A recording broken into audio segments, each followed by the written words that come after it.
terre est trop dure. Nous, on demande la pluie. Et vous c'est du soleil.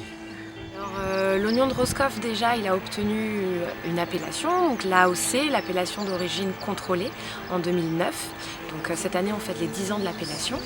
Donc c'est un oignon déjà au niveau visuel qui a une tunique qui est bien rosée, donc qui le différencie très facilement d'un oignon jaune, blanc ou rouge.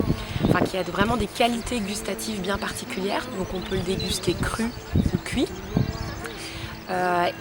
Enfin, c'est un produit qui se conserve très bien et naturellement. On ne met pas de produits anti-germes ou quoi que ce soit.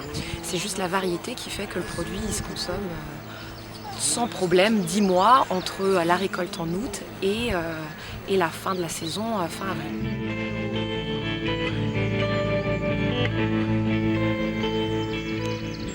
Mon père était Johnny, mon grand-père était Johnny, mon arrière-grand-père aussi. Donc nous, ils étaient beaucoup plus dans la partie de l'Écosse. Voilà, mon père il allait entre l'Angleterre et l'Écosse vendre ses oignons pendant 6 ans durant l'adolescence à Carlisle. Donc nous ça fait partie de notre histoire. Après on aime bien être associés avec toute leur équipe pour des événements comme l'Oignon de Jack Tour. Ils sont aussi assez investis dans la maison des Johnny. Donc c'est vrai que c'est une vraie communauté, il faut qu'on la fasse vivre ensemble.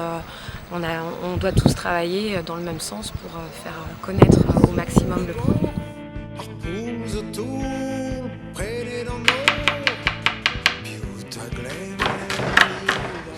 Alors le produit de l'oignon rosé de Roscoff, c'est tout simple, c'est un oignon qui a la chance d'être très juteux, qui n'est pas fort en goût, qui est sucré. Donc les marins avant on disait pouvaient le mener en mer pour lutter contre le scorbut, parce que croquer un oignon c'était bon, et ils prenaient des oignons rosés de Roscoff parce que il était plus agréable au niveau goût.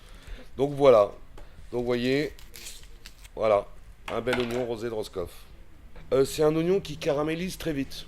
C'est-à-dire que juste un oignon émincé, un petit peu de beurre dans un faitout ou une casserole. Et c'est un oignon qui très vite va ramollir, va caraméliser. Donc qui va faire ressortir ce petit goût sucré. Donc on va avoir comme une confiture d'oignon qui ne va pas être agressive comme le goût d'un oignon normal et qui va caraméliser tout de suite. Ici on en fait du reste, du confit d'oignon, on en sert.